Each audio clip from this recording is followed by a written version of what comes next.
3 eggs. Can you tell which one is hard-boiled and which 2 are not? All right, it's breakfast time. I'm getting ready to cook some breakfast, and I have hard-boiled eggs and non-hard-boiled eggs in the fridge. So I thought, crap, which one's which? Then I remembered, I learned a trick from watching Wild and Crazy Kids on Nickelodeon back in the 90s. Anybody remember that? Let me know down below. But do you know how to tell if an egg is hard-boiled or not?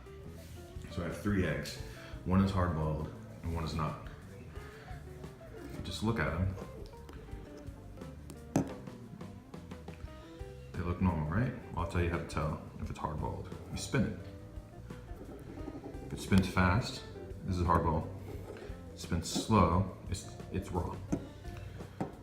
Slow, that one was slow, this is fast. It's a hard-boiled egg.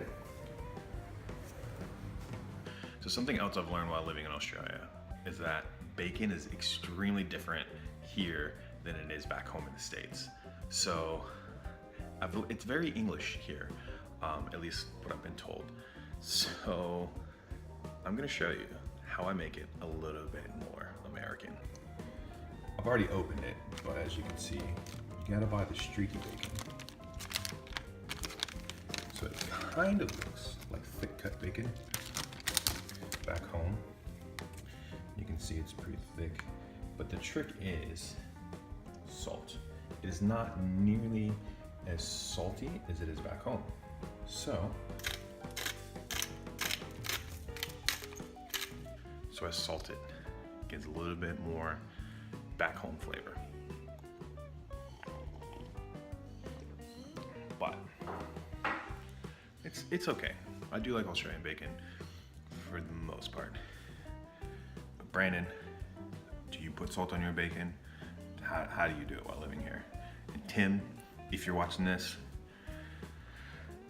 you were right.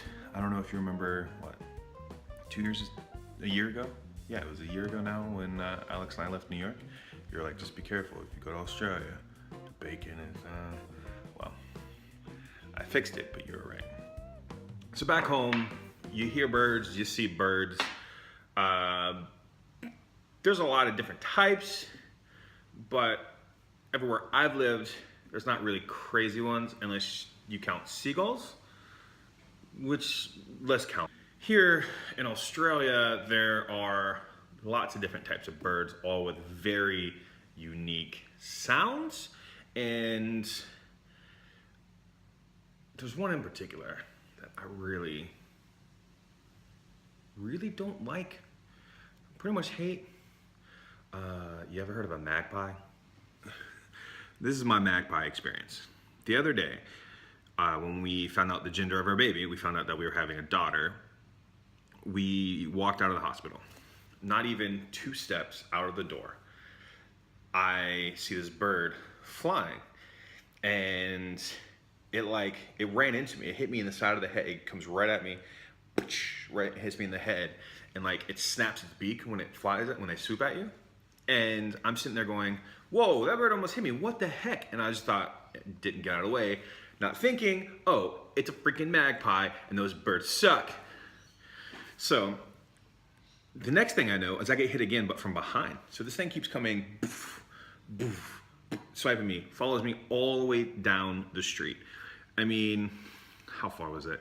From literally 2 steps out of that front hospital door, which at least I was at a hospital, so if something happened, but all the way down the street. So this was a good 50 yards. Probably, that's like 25 to 50 meters. I don't know the conversion. For a good 50 yards, this thing is swooping at me constantly. Thank God I had my hat on. Took it off, I was gonna swipe it, hit the freaking thing when it came at me, but it kept coming after me from behind when I took my hat off. I hate these birds. We have one of these birds that sits on the roof of my house all the time. Every time I go out there to film it, show you, it flies off. It's like it's watching me. I can't stand magpies. Magpies and huntsman spiders. Freaking, so far, the worst part about Australia. But if that's the worst part about Australia, I'm doing all right. Freaking magpies suck.